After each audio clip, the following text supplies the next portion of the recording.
Hello friends, welcome to bucket list. இன்னைக்கு நம்ம bucket list சேனல்ல உங்களுக்காக இன்னைக்கு நான் என்ன திரைப்படத்தை கொண்டு வந்திருக்கேன்னா, த பிளாட்ஃபார்ம்ங்கிற ஒரு ஸ்பானிஷ் திரைப்படத்தை பத்தி தான் இன்னைக்கு நம்ம சேனல்ல பார்க்க போறோம். இந்த திரைப்படத்தோட ஒன்லைன் அது இதுன்னு எதையுமே ஸ்பாய்லர் பண்ண விரும்பல. ஆனா இந்த திரைப்படம் பார்க்கும்போது கண்டிப்பா நீங்க பல இடத்துல டிஸ்டர்பா ஃபீல் பண்ணுவீங்க. ஸோ கைண்ட் ஹார்ட்டட் பர்சனா இருந்தீங்கன்னா கண்டிப்பா இந்த வீடியோ ஸ்கிப் பண்ணிருங்க. இப்போ தான் நம்ம சேனலுக்கு ஃபர்ஸ்ட் வாட்டி வரீங்கன்னா மறக்காம நம்ம சேனலை சப்ஸ்கிரைப் பண்ணிட்டு சரி வாங்க ஃப்ரெண்ட்ஸ், இப்போ நம்ம கதைக்குள்ள போலாம். படத்தோட ஸ்டார்டிங்லயே செல்ஃப் ரெட்டிகல் சென்டர்னு ஒரு ஜெயில காட்டுறாங்க. அந்த ஜெயில இருக்கிற 48வது செல்ல இருக்கிற நம்ம ஹீரோ இப்ப கண்ணை முழிச்சு பாக்குறான். கண்ணை முழிச்சு பார்த்த உடனே அவன் இருக்கிற செல்ல சுத்தி முத்தியும் பார்த்துட்டு இருக்கான். அதே செல்லுல பிட்டுன்னு ஒரு வயசான ஆளு இவனுக்கு செல்மேட்டா இருக்காரு. இப்ப நம்ம ஹீரோவும் அப்படி இப்படி சுத்தி பாக்குறான். செல்லுக்கு நடுவுல ஒரு ஹோல் தெரியுது. அந்த ஹோல்ல இருந்து இப்ப அப்படியே தலையை வெளியே விட்டு பார்த்தா இவங்க தங்கி இருக்கிற மாதிரி பல செல்ஸ் போய்கிட்டே இருக்கு. மேலேயே அதே மாதிரி தான் இருக்கு. அந்த தாத்தா கிட்டயுமே இங்க என்ன நடக்குது, ஏன் செல் வந்துட்டு இவ்வளவு வித்தியாசமா இருக்குன்னு கேட்க அவர் எந்த பதிலும் சொல்லல. இப்ப அவங்க இருக்கிற இடத்துக்கு ஒரு டைனிங் அப்படியே வந்து விழுகுது. அந்த டைனிங்க பார்த்த உடனே ராஜ சாப்பாடு மாதிரி இருக்குன்னு பார்த்தா இதுக்கு முன்னாடி 1ஆம் நம்பர் செல்லுல ஆரம்பிச்சு 47வது செல் வரைக்கும் சாப்பிட்ட அத்தனை பேர் சாப்பிட்டு வச்ச மிச்சம் தான் நம்ம ஹீரோக்கு இப்ப வருது. ஆனா அந்த பிட்டு அதெல்லாம் கவலைப்படாம அவங்க மிச்சம் வச்ச அந்த எச்சி சாப்பாட ரொம்ப சந்தோஷமா சாப்பிட்டுட்டு இருக்காரு. நம்ம ஹீரோவை பார்த்துமே இங்கெல்லாம் இப்படிதான் இருக்கும், சீக்கிரம் சாப்பிடு, 2 நிமிஷத்துல இது போயிடும், இது மட்டும் போச்சுன்னா அடுத்த நாள் தான் திருப்பி வருது, சீக்கிரமா சாப்பிடு அப்படின்னு சொல்ல நம்ம ஹீரோ இது வேணாம் அப்படின்னு சொல்லிடுறான். போகும்போது ஒரே ஒரு இடத்துல ஒரு ஆப்பிள் யாருமே கடிக்காம ஒரு ஆப்பிள் வச்சிருந்திருப்பாங்க. அந்த ஆப்பிள் இப்ப அப்படியே எடுத்து அவன் ஜோப்குள்ள வச்சுக்கிறான். ஆனா அந்த ஆப்பிள் எடுத்து வச்சு கொஞ்ச நேரத்திலேயே அந்த ரூம் அப்படி அனலா கொதிக்க ஆரம்பிக்குது. நம்ம ஹீரோமே அந்த தாத்தாவை பார்த்து யோ பிட்டு ஏன் அது இந்த மாதிரி இருக்கு அப்படின்னு கேட்க அந்த தாத்தா என்ன சொல்றாருன்னா, சாப்பாடை திருறது இங்க குற்றம், நீ இந்த சாப்பாடு கீழே போலினா கிரில்லு மாதிரி நம்ம இங்கேயே வெந்து சாக வேண்டியது அப்படின்னு சொல்ல நம்ம ஹீரோ அதை எப்படி எடுத்து போட்டுறான். இப்ப அப்படி இங்கிருந்து கட் பண்ணா நம்ம ஹீரோ எப்படி இந்த செல்லுக்கு வந்தாங்கிறத காட்டுறாங்க. நம்ம ஹீரோ இந்த செல்லுக்கு வாண்டடா தான் வந்திருப்பான். இந்த ஜெயில யாரெல்லாம் ஜெயில் மேனேஜ்மெண்ட் சொல்ற டைம் வரைக்கும் உயிரோடு இருக்காங்களோ அவங்களுக்கு அந்த பர்சன் கேட்கறதெல்லாம் அப்படியே பண்ணி கொடுப்பாங்க. நம்ம ஹீரோமே வாலண்டியரா வந்து நான் 6 மாசம் இருக்கேன், 6 மாசம் மட்டும் நான் இருந்துட்டேன்னா எனக்கு ஒரு டிப்ளமோ சர்டிபிகேட் கொடுக்கணும், அதை வச்சு நான் கவர்மெண்ட் வேலை வாங்கிக்குவேன்னு சொல்லி தான் நம்ம ஹீரோ உள்ள வந்திருப்பான். இப்ப அப்படியே அடுத்த நாளுமே மறுபடியும் அந்த சாப்பாடு வருது. ஆனா நம்ம ஹீரோ இப்ப கூட சாப்பிடல. அது மட்டும் இல்லாம இந்த ஜெயில வர எல்லா கைதிகளுக்குமே அவங்க ஒரு பொருளை கொண்டு வரதுக்கு இவங்க அலோ பண்ணுவாங்க. நம்ம ஹீரோ ஒரு புக் எடுத்துட்டு வந்து அவன் படிச்சுக்கிட்டே இருந்திருப்பான். நம்ம ஹீரோவுமே இதுக்கப்புறம் என்ன பண்றதுன்னு தெரியாம பக்கத்துல இருக்கிற செல் மெம்பர்ஸ் கிட்ட பேசலாம் ட்ரை பண்றான். ஆனா பிட் என்ன சொல்றாருன்னா, மேல இருக்கிறவங்க நம்மளோட பேச மாட்டாங்க, அதே மாதிரி கீழே இருக்கிறவங்களும் நம்ம கூட பேசக்கூடாது, சோ வேலையை மட்டும் பொத்திட்டு பாரு, இல்லாட்டி நம்ம அவ்வளவுதான் அப்படிங்கிற மாதிரி சொல்றாரு. சோ இதுக்கப்புறம் நம்ம ஹீரோக்கு என்ன பண்றதுனே தெரியல. பசி வேற இப்ப நம்ம ஹீரோக்கு லைட்டா எடுக்க ஆரம்பிக்குது. உயிர் பழைக்கிறதுக்குமே வேற வழி இல்ல. பிட் என்ன சொல்றாருன்னா, இப்ப நம்ம 48வது செல்ல தான் இருக்கோம், நான் இதுக்கு முன்னாடி 118வது செல்லாம் இருந்திருக்கேன், அங்கெல்லாம் சாப்பிடறதுக்கு நீ எதுவுமே வராது, சொன்னா புரிஞ்சுக்கோ, சாப்பிட்டு உன்னோட உயிரை காப்பாத்திக்கோன்னு சொல்ல சாப்பாடு வந்தோன்னு நம்ம ஹீரோ சாப்பிட ஆரம்பிக்கிறான். இதுக்கப்புறம் சாப்பிட்டு முடிச்சதுக்கு அப்புறம் பிட்டு நம்ம ஹீரோவும் கொஞ்சம் ஃப்ரெண்ட்ஸ் ஆக ஆரம்பிக்கிறாங்க. நம்ம ஹீரோவுமே பிட்டை பார்த்து உங்களை பார்த்தா வயசான மாதிரி இருக்கு, நீங்க எதுக்கு இங்க வந்தீங்க அப்படின்னு கேட்க பிட்டு என்ன சொல்றாருன்னா, நான் டிவில வந்துட்டு ஒரு அட்வர்டைஸ்மெண்ட் பார்த்தேன், ஒரு ஜாப்பனீஸ் கம்பெனில இருந்து ஒரு கத்தி வித்துட்டு இருந்தாங்க, அந்த கத்தியை வச்சு எங்களை கூட அசால்ட்டா வெட்டலாம் அப்படிங்கிற மாதிரி ப்ரொமோட் பண்ணிட்டு இருந்தாங்க, நான் அந்த கத்தியை வாங்கிட்டேன். ஆனா அந்த கத்தியை வாங்கின 2வது நாள் கழிச்சு நான் வாங்கின கத்தியை விட இந்த கத்தியை வாங்குங்க, இதுதான் யூஸ்ன்னு சொல்லி விளம்பரம் பண்ணாங்க. இதை பார்த்தோன்னே எனக்கு கடுப்பாயி டிவியை தூக்கி வெளியே தூக்கி போட்டேன். ஆனா நான் டிவியை தூக்கி வெளியே போடும்போது அது ஒருத்த மேல விழுந்துருச்சு, அவன் செத்து போயிட்டான். என்ன வந்துட்டு நீ பைத்தியக்கார ஹாஸ்பிட்டலுக்கு போறியா இல்ல இங்க வரியான்னு கேட்டாங்க. அங்க போய் கஷ்டப்படுறதுக்கு பதிலா இங்க வந்து மாட்டிக்கிட்டேன் அப்படிங்கிற மாதிரி சொல்லுவாரு. அது மட்டும் இல்லாம எல்லாரும் ஒரு பொருள் கொண்டு வருவாங்களே, நீ எப்படி புக்கு கொண்டு வந்திருக்கியோ அதே மாதிரிதான் இந்த கத்தியை கொண்டு வந்திருக்கேன், எனக்கு ஏதாவது பிரச்சனை வந்துச்சுன்னா இதை வச்சு நான் பழச்சுப்பேன் அப்படிங்கிற மாதிரி சொல்ல நம்ம ஹீரோவும் புக் கொண்டு வந்திருப்பான்ல, அதுல இருக்கிற கதையெல்லாம் அப்படியே கதையை சொல்ல ஆரம்பிக்கிறான் நம்ம ஹீரோ. இவங்க இந்த மாதிரி பேசிக்கிட்டே இருக்கும்போது வழக்கம் போல ஒரு சாப்பாடு வருது. ஆனா அந்த சாப்பாடு மேலேயே ஒரு பொண்ணு உட்கார்ந்து இருக்கா. அந்த பொண்ணை பார்த்தோன்னு நம்ம ஹீரோ கொஞ்சம் பயந்துடுறான். அதுவும் இல்லாம அந்த பொண்ணுக்கு ஏதாவது ஹெல்ப் வேணுமான்னு பிட்டுக்கிட்டையும் கேட்க பிட்டு என்ன சொல்றாருன்னா, நீ கவலைப்படாத, இந்த பொண்ணு இப்படிதான் இருப்பா, அவளை நினைச்சு நீ ஒன்னும் வரி பண்ண வேண்டாம், அவ பொண்ணை தேடி செல்ஸ் அந்த மாதிரி சுத்திக்கிட்டு இருக்கா, நீ நிறைய பேர் இங்க சாகிறத பாத்திருப்பீல, பாதி பேத்த இவதான் கொண்டிருப்பா, இவளை யார் கூட எல்லாம் செல்ல போடுறாங்களோ அவங்கள இவ கொன்னு அப்படியே சாப்பிட்டுருவா, ஏன்னா இவ பொண்ணு இவ இங்க தொலைச்சிட்டா, இந்த மாதிரி புதுசா யாரையாவது கொன்னாங்கன்னா நெக்ஸ்ட் மந்த் அவங்களுக்கு ஒரு புது பார்ட்னர் கிடைக்கும், அந்த மாதிரி தான் பொண்ணு வந்துட மாட்டாளான் தான் இவ சுத்திட்டு இருக்கா, சோ அவளை நினைச்சு நீ கவலைப்படாத அப்படின்னு சொல்ல இப்ப சாப்பாடும் அப்படியே கீழே போகுது. இந்த மாதிரி கீழே போகும்போது அடுத்த செல்ல இருக்கிற 2 பசங்க இந்த பொண்ணு ரேப் பண்ணலான்னு பாப்பாங்க. நம்ம ஹீரோவை பார்த்து இந்த பொண்ணை யாராவது காப்பாத்துங்கன்னு பயங்கரமா கத்துறான். ஆனா கண்ணு மிக்கிற நேரத்திலேயே அந்த பொண்ணு இவங்க 2 பேத்தையும் கொண்டுட்டு அடுத்த செல்ல நோக்கி அவ போயிட்டே இருந்தா. இதுக்கப்புறம் அப்படியே 1 மாசம் போக போகுது. 1 மாசம் போன உடனே இவங்க வேற ஒரு செல்லுக்கு அப்படியே மாத்துவாங்க. அந்த மாதிரி இப்ப அந்த இடத்துக்கு கேஸ் ஃபில் ஆகி இவங்க மயக்கம் அடைகிறாங்க. இப்ப நம்ம ஹீரோ கண்ணை முடிச்சு பாக்குறான். பார்த்தா நம்ம ஹீரோட கையை கால் எல்லாத்தையுமே பிட் கட்டி போட்டு வச்சிருந்திருப்பான். இதை பார்த்தோன்னே நம்ம ஹீரோ ஒண்ணுமே புரியல, எதுக்காக அந்த மாதிரி பண்ணிருக்கு அப்படின்னு கேட்க பிட் என்ன சொல்றாருன்னா, இப்ப நம்ம 117வது இடத்துல இருக்கோம். இந்த செல்லுக்கு சாப்பாடுன்னு எதுவும் வராது, வெறும் தட்டு மட்டும்தான் வரும். இங்க நீ நானும் ஸ்டார்டிங்ல நல்லா தான் இருப்போம், போக போக பசி எடுக்கும். பசி எடுத்ததுக்கு அப்புறம் என்ன பண்ணுவ, நான் வயசானவன், என்னை கொன்னு என் கறியை நீ சாப்பிடுவ. சோ எனக்கு வேற வழி தெரியல, என் சேஃப்டிக்காக தான் உன்னை கட்டி போட்டிருக்கேன், முடிஞ்ச அளவுக்கு சர்வைவாக பார்ப்போம் அப்படிங்கிற மாதிரி சொல்ல நாட்கள் கடக்க ஆரம்பிக்குது. இப்ப அப்படியே நாட்கள் கடந்து போக பிட்னால பசிய தாங்க முடியல. பிட்டு இப்ப என்ன பண்றாருன்னா, என்னை மன்னிச்சிருடா, என்னால பசி தாங்க முடியல, சோ எனக்கு ஒரு வழி இல்ல, உன்னை கொஞ்சம் கொஞ்சமா அறுத்து நான் சாப்பிட்ற தவிர எனக்கு வழியே இல்லைன்னு நம்ம ஹீரோட கால்ல கத்தி வச்சு குத்தி அப்படியே தசை எடுத்து சாப்பிட ஆரம்பிக்கிறாரு. ஆனா இப்ப அந்த இடத்துக்கு கரெக்டா இந்த பொண்ணு இந்த இடத்துக்கு வந்து பார்க்க நம்ம ஹீரோக்கு இந்த மாதிரி பிரச்சனை நடக்கிறத பார்த்தோன்னே இவ பொங்கிடுறா. ஏன்னா லாஸ்ட் வாட்டி இவ பிரச்சனையில இருக்கும்போது நம்ம ஹீரோ வாய்ஸ் கொடுத்து வந்திருப்பான். நம்ம பிட்ட அந்த மாதிரி போட்டு தள்ளிட்டு ஹீரோக்கு ஹெல்ப் பண்ணிட்டு அவ பாட்டுக்கு போயிடுறா. நம்ம ஹீரோ மட்டும் இப்ப இந்த செல்ல தனியா உட்காந்துருக்கான். என்னதான் நம்ம ஹீரோ இங்க தனியா இருந்தாலும் பிட்டோட ஹாலுசினேஷன் மட்டும் இவருக்கு திருப்பி திருப்பி வந்துகிட்டே இருக்கு. இவனுக்கு என்ன பண்றதுன்னே தெரியல. இப்ப அப்படியே இங்கிருந்து அப்படியே கண்ண மூடி படுக்கிறான். பார்த்தா அடுத்த மாசம் அப்படியே போயிருது. இப்ப இவங்க ஒரு புது செல்லுக்கு வந்துட்டாங்க. அந்த செல்ல பாத்தீங்கன்னா ஒரு பொண்ணை வந்துட்டு இவன் கூட போட்டு வச்சிருந்திருப்பாங்க.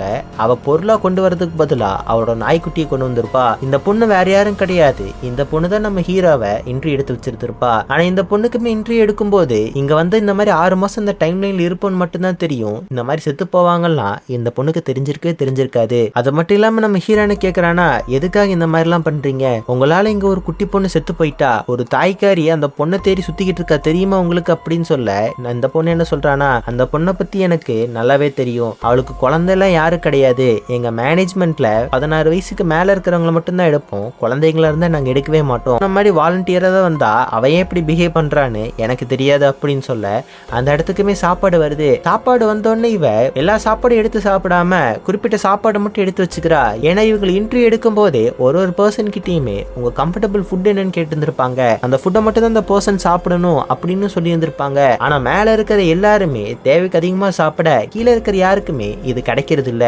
இப்போ இவங்க சாப்பிட்டதுக்கு அப்புறம் டைனிங் அப்படியே கீழே போகுது. கீழே போனோடனே கீழே இருக்கிறவங்க எல்லாத்துக்கிட்டையுமே குறைச்சலா சாப்பிடுங்கன்னு இவளை எவ்வளவுதான் கத்தி சொல்லுவா. ஆனா கீழே இருக்கிற யாருமே அவ வார்த்தையை கேட்கவே மாட்டாங்க. ஆனா நம்ம ஹீரோ என்ன பண்றானா, ஏண்டா இவ்வளவு நாள் இவ கத்திக்கிட்டு இருக்கா, ஒருத்தவங்க கூட கேட்க மாட்டீங்க, உங்களுக்கு என்ன சாப்பாடு கொடுத்தாங்களோ அதை மட்டும் சாப்பிடுங்க, இல்லாட்டி நீங்க எந்த சாப்பாடு சாப்பிடுறீங்களோ அதுல நான் என்னோட ஷிட்டை கலந்து விட்டுருவேன் அப்படின்னு சொல்லி இவ மிரட்டுறான். சோ இவன் சொன்ன உடனே கேட்க ஆரம்பிக்கிறாங்க.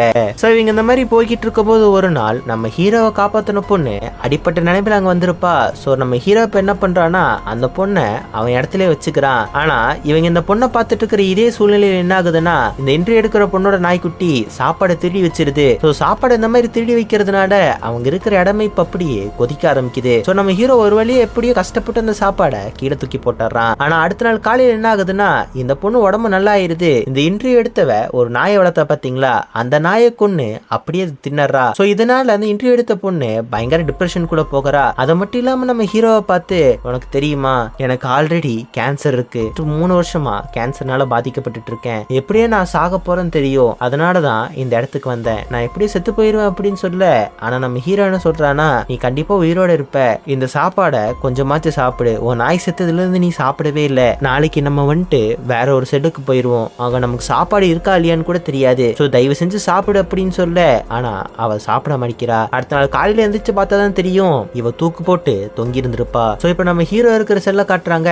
பார்த்தா 202 அப்படிங்கிற மாதிரி காட்டுது. சோ இப்ப நம்ம ஹீரோக்கு நல்லாவே தெரிஞ்சு போச்சு, இந்த லெவல்ல நமக்கு கண்டிப்பா சாப்பாடே கிடைக்காதுன்னு. சாப்பாடுக்கு என்னடா பண்றதுன்னு இவன் யோசிச்சுட்டு இருப்பான். ஆனா அப்பதான் இவன் மைண்டுக்கு ஹாலுசினேஷனா நம்ம பிட்டும் இந்த பொண்ணு வராங்க. நம்ம பிட்டும் இந்த பொண்ணு என்ன சொல்றாங்கன்னா, அதெல்லாம் பத்தி கவலைப்படாத, நீ பொழைக்கணும்னா அவளை வெட்டி தின்று, அப்பனா மட்டும்தான் உன்னால பொழைக்க முடியும் அப்படின்னு சொல்லி ஹாலுசினேஷன் வந்துகிட்டே இருக்கு. இவனும் அதுல இருந்து டைவர்ட் ஆகிறதுக்காக இவன் கொண்டு வந்த புக்ல இருக்கிற பேப்பர்லாம் அப்படியே கடிச்சு சாப்பிட ஆரம்பிக்கிறான். அது மட்டும் இல்லாம எத்தனை நாள் இருக்குங்கிறதையும் நோட் பண்ணி வச்சுக்க ஆரம்பிக்கிறான். ஆனா இவன் என்ன பண்ணியும் கடைசியில பசி ஜீச்சிடுது. கடைசியில கொஞ்சம் கொஞ்சமா இன்டர்வியூ எடுத்த அந்த பொண்ணோட உடம்ப இவன் சாப்பிட ஆரம்பிக்கிறான். இப்படியே பல நாட்கள் போகுது. இப்ப கண்ணு முழிச்சு பார்த்தா இவன் 35வது லெவலுக்கு வந்துட்டான். சோ இப்ப இவனுக்கு சாப்பாடை பத்தி தேவைப்படுற கவலை இருக்காது. இவன் கூட இன்னொரு ஆப்பிரிக்கனை போட்டு இருப்பாங்க. அந்த ஆப்பிரிக்கன் நம்ம ஹீரோவை பார்த்து, என் கையில பத்திய கயிறு இருக்கு, இந்த கயித்தை வச்சு நான் மேல போக போறேன், மேல போக போக நமக்கு நல்ல சாப்பாடு கிடைக்கும் அப்படின்னு சொல்ல மேல இருக்கிறவங்க கிட்ட பேசுறாங்க.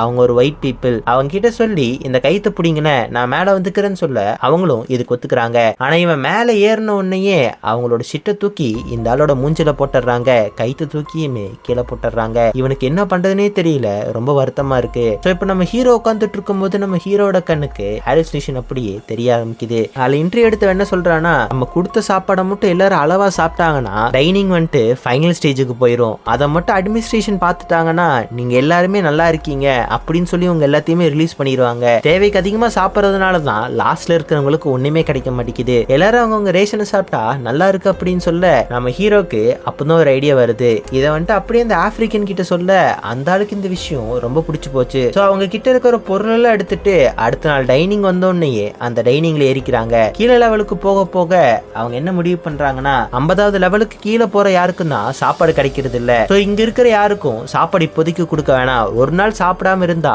அவங்க சாக போறது இல்ல. நான் 202வது செல் வரைக்கும் போயிருக்கேன். கீழேயும் ஒரு 50 செல் இருக்க வாய்ப்பு இருக்கு. அங்க மட்டும் இருக்கிற எல்லா பீப்புளுக்கு நம்ம சாப்பாடு கொண்டு போய் கொடுத்துட்டோம்னா அட்மினிஸ்ட்ரேஷன் நம்ம எல்லாத்தையும் ரிலீஸ் பண்ணிடுவாங்கன்னு சொல்ல யாருக்கும் சாப்பாடு கொடுக்காம 50வது லெவலுக்கு மேல கொஞ்சம் கொஞ்சமா சாப்பாடு கொடுக்குறாங்க. அந்த மாதிரி போகும்போது தான் இந்த ஆப்பிரிக்கனால ஒரு ஆள் ஃபர்ஸ்ட்ல இருந்தே பார்த்துட்டு இருந்திருப்பாரு. அவரை பார்த்தோன்னே அவர் என்ன சொல்றாருன்னா, நீங்க நினைக்கிற மாதிரி எல்லாம் கண்டிப்பா பண்ண முடியாது. நிறைய பேர் உங்களை கொன்றுவாங்க. நான் சொல்றதை கேளு. இந்த சாப்பாடை மட்டும் பத்திரமா வச்சுக்கோங்க. நீங்க லாஸ்ட் லெவல் போனதுக்கு அப்புறமா யார் உயிரோட இருக்காங்களோ அவங்களுக்கு இந்த சாப்பாடு கொடுங்க. அவங்க தான் மெசேஞ்சர். அவங்க மட்டும் இதை சாப்பிட்டுட்டாங்கன்னா அட்மினிஸ்ட்ரேஷனுக்கு மெசேஜ் போயிடும். உங்க எண்ணமும் நிறைவேறும் அப்படின்னு சொல்ல இவங்களும் இவங்க பயணத்தை அப்படியே கண்டினியூ பண்றாங்க. ஆனா ஒரு லெவலுக்கு மேல போக போக நிறைய பேர் செத்து போறாங்க. சாகடிக்கவும் ட்ரை பண்றாங்க. இவங்க இந்த மாதிரி போயிட்டு இருக்கும்போது 250வது ஃப்ளோருக்கு தாண்டியும் போயிட்டாங்க. ஆனா இன்னும் போய்கிட்டே இருக்கு. ஒரு ஃப்ளோர்ல இவங்க போய் பாக்குறாங்க. பார்த்த ஹீரோவை காப்பாத்தின அந்த பொண்ணை போட்டு பொடன்னு பழந்துட்டு இருக்காங்க. அவளை காப்பாத்தலான்னு இந்த ஆப்பிரிக்கனும் நம்ம ஹீரோவும் போறாங்க. ஆனா அந்த ஆப்பிரிக்கனோட வயித்துல இவங்க கத்தி வச்சு குத்திடுறாங்க. அவனுக்கு பிளட் கொட்டுன்னு கொட்டுது. ஆனா அவங்கள ஓரளவுக்கு சமாளிச்சிடுறாங்க. ஆனா இந்த பொண்ணை அவங்களால காப்பாற்ற முடியல. இப்ப இவங்க அப்படியே ஃபைனல் ஃப்ளோருக்கு போயிடுறாங்க. அங்க போய் பார்த்தா ஒரு குட்டி பொண்ணு உட்கார்ந்துருக்கா. அந்த குட்டி பொண்ணு வேற யாரும் கிடையாது, நம்ம ஹீரோவை காப்பாத்தின அந்த பொண்ணோட பொண்ணு தான். அந்த பொண்ணுக்குமே இவங்க இவ்வளவு நேரமா பாதுகாத்து வச்சிருந்த அவங்க கேக்கு கொடுக்குறாங்க. அந்த பொண்ணு அந்த கேக்க தொட்ட உடனே அந்த இடம் எந்த விதமான சூடும் ஆகல, எதுவுமே ஆகல. சோ கண்டிப்பா இந்த லெவல்ல நம்ம ஜெயிச்சிருவோம் அப்படின்னு சொல்லி அந்த குழந்தைக்கு அந்த சாப்பாடு கொடுக்குறாங்க. இப்ப அப்படியே அடுத்த நாள் காட்டுறாங்க. அடுத்த நாள் காட்டின நம்ம ஆப்பிரிக்கன் இன்ஜுரினால பிளட் லாஸ் ஆகி இறந்து போயிருந்திருப்பான். இப்ப அப்படியே அடுத்த நாளுமே அவங்க இடத்துக்கு ஒரு டைனிங் வருது. இப்ப அந்த இடத்துல நம்ம ஹீரோவும் அந்த பொண்ணு ஏறி உட்கார்றாங்க. இப்ப அப்படியே கீழே போறாங்க. இவங்கள நோக்கி ஒரே ஒரு ஒளி மட்டும் தான் தெரியுது. இப்ப அப்படியே நம்ம ஹீரோட கண்ணுக்கு ஹாலுசினேஷனா பிட் தெரிய ஆரம்பிக்கிறாரு. பிட் என்ன சொல்றாருன்னா, நீ நல்ல காரியம் பண்ணிருக்க, பொண்ணு மட்டும் மேல போனா மட்டும் தான் அட்மினிஸ்ட்ரேஷன் ஒன்ன ரிலீஸ் பண்ணுவாங்க. சோ இப்ப நீ என்ன பண்றீங்கன்னா அந்த பொண்ணை மட்டும் இந்த டைனிங்ல வச்சு மேல அனுப்பிடு, கண்டிப்பா நீ இங்கிருந்து வெளியே போயிருவ அப்படின்னு சொல்ல அந்த பொண்ணுமே இப்ப அப்படியே மேல போறா. இவனும் அங்கிருந்து தப்பிச்சிடறான். இதோடயே பிளாட்ஃபார்ம்னு இந்த திரைப்படம் ஒரு முடிவுக்கு வருது. இந்த திரைப்படம் கண்டிப்பா உங்களுக்கு ரொம்ப பிடிச்சிருக்குன்னு நினைக்கிறேன். இந்த திரைப்படத்தை பத்தின உங்க கமெண்ட்ஸை கீழே பதிவு பண்ணுங்க. இந்த திரைப்படத்துக்கு பார்ட் 2 கூட இருக்கு. உங்களுக்கு பார்ட் 2 நீடடா இருந்துச்சுன்னா கண்டிப்பா கமெண்ட் பண்ணுங்க. அந்த படத்தையும் நான் மேக் பண்றேன். ஓகே ஃப்ரெண்ட்ஸ், அடுத்து ஒரு நல்ல வீடியோல இருந்து உங்களை பார்க்கறேன். பாய்.